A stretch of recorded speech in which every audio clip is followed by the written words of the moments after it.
You'd think a policy shift this huge, this seismic, would come with some kind of massive public announcement. Right. A press conference, a national address. Yeah.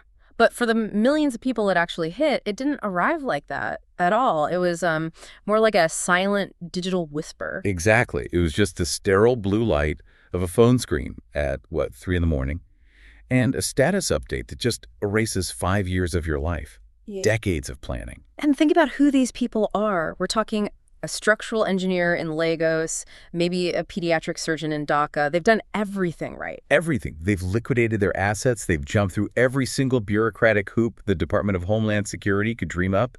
They are fully vetted. Just waiting for the final word, and then they get that notification.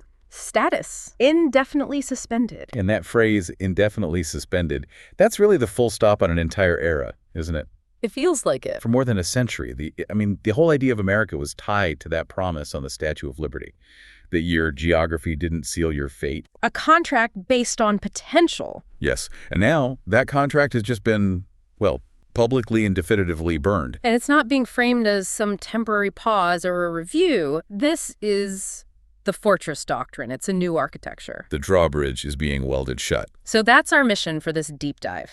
We really need to look past the headlines, understand the specific tragic event that triggered this, and then decode the mechanisms of the doctrine itself. Because it feels like the world has fundamentally changed overnight. And let's start right there at the ignition point. Because, radical civilization-altering policies like this, they don't just happen on a whim. They need a catalyst, a shock to the system. And that shock happened on November 28th.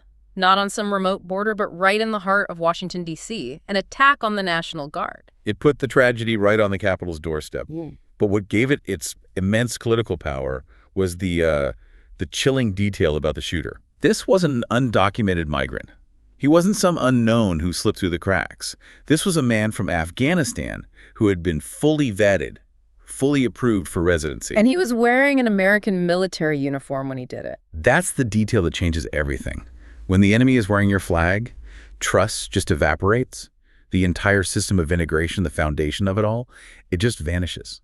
And the argument immediately shifts, doesn't it? It's no longer, we need better screening. No, it becomes, we need total closure.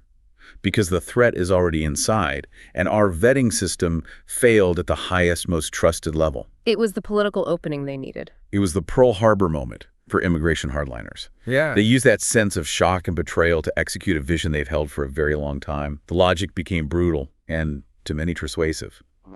If we can't trust the people we vetted for our own military, we can't trust anyone from that region. The whole process has to be abandoned. So let's look at the actual decree that came next. It wasn't some complex piece of legislation. It was just blunt.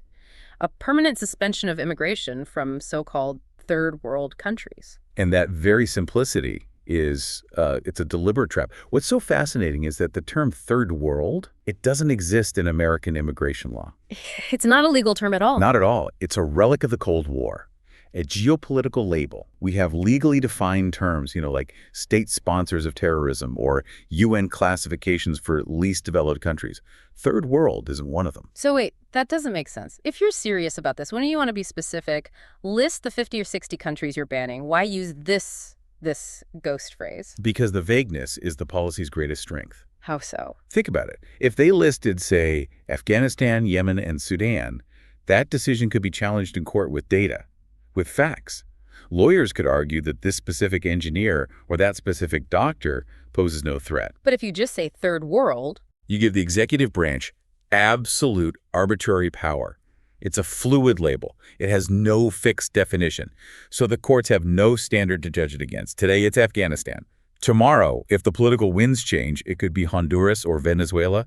It makes the policy unchallengeable. And then there's that word, permanent. That's a huge departure from, say, the 2017 travel bans, which were always framed as temporary. Permanent is the signal that this isn't about reform anymore. It's not about improving the vetting system. It's about abandoning it entirely for huge parts of the world. It officially divides the globe into two zones, a zone of privilege and a zone of permanent suspicion. So that's the future. But the part of this doctrine that is so legally shocking is the retroactivity. It's looking backwards. This is one of the most unsettling parts of the whole thing. Our entire legal tradition is based on prospective law. You make rules for tomorrow.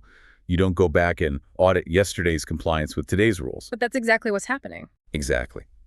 The administration has ordered a full review of visas, asylum cases, and Teller. And this is the critical part, green cards, permanent resident status, all granted under the previous administration. So let me get this straight. Someone who went through the whole process, got the final stamp, moved their family, bought a home, their legal status, the permanent residency, is now just paper, subject to an audit. That's it. And you have to think about the psychological weight of that. You have millions of people who built lives on the assumption of permanence. They took out mortgages, planned for their kids' college. Now they're no longer residents, they're probationary subjects. Living with this constant fear that one wrong move, one trip abroad, could trigger that audit and dismantle their entire life. It creates this paralysis. Travel is a huge risk.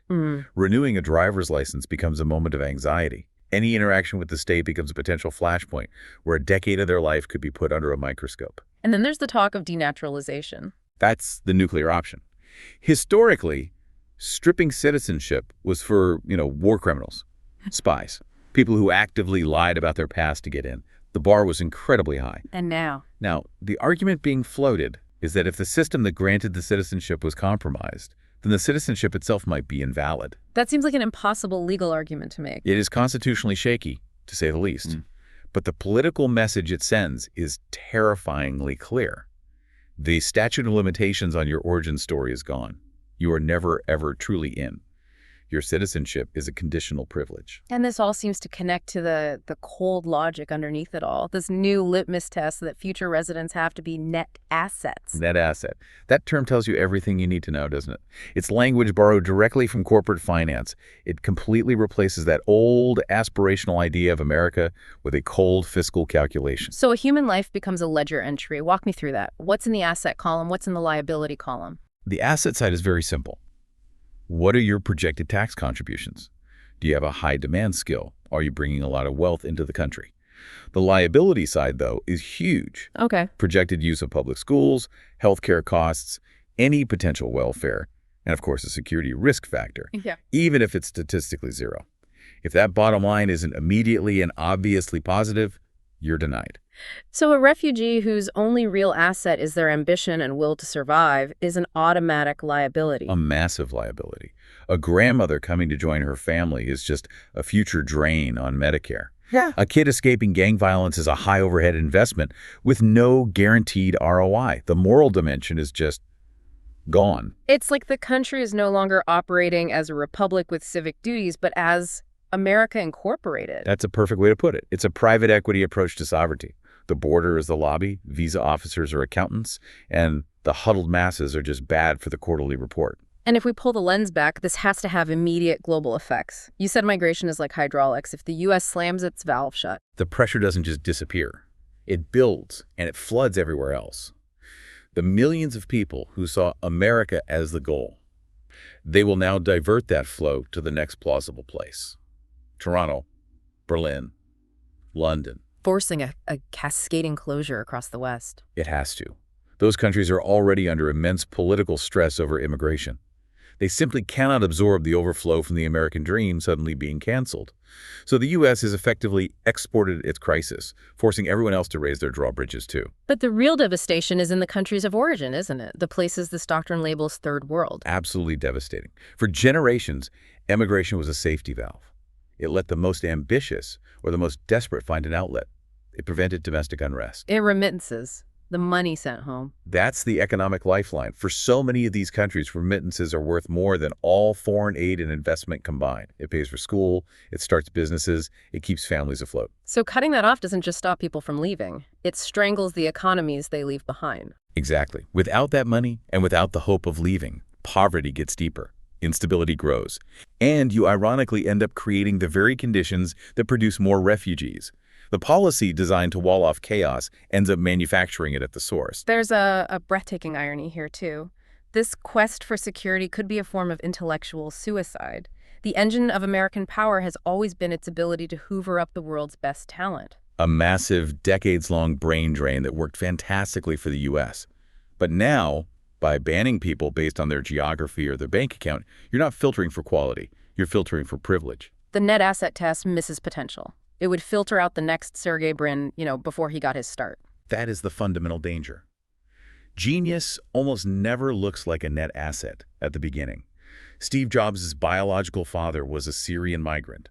Would he pass this test? Unlikely. Ambition is mobile, and if the door to America is locked, that ambition and the trillions of dollars it creates will just go somewhere else. It'll go to Singapore or London or Beijing, who are all rolling out the welcome mat for the talent the U.S. now says it doesn't want.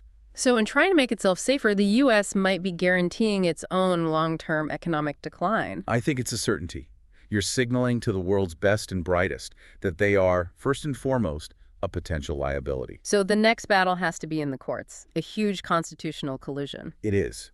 And the executive branch has a very strong card to play. It's called plenary power. The idea that the government has almost total authority over immigration. The Supreme Court has deferred to that power before, which is what emboldened this administration to go so much further. And the civil rights groups, what's their main argument? Due process, the 5th and 14th Amendments. The fight is shifting away from the right to enter the country, which the courts are hesitant to grant, to the right to remain. Revoking vested rights. Yes. Taking away a green card because of a policy change, not because the person committed a crime, that is a serious due process problem. But how can a judge even rule on a term as vague as third world? They can't. Yeah. And that's the danger. One legal scholar warned that we're asking courts to enforce a geopolitical mood, not a law. If they allow that, they're basically handing legislative power over to the White House. And the judiciary has already shown it's willing to defer to the government on these issues. It has. And that sets a terrifying precedent. Yeah.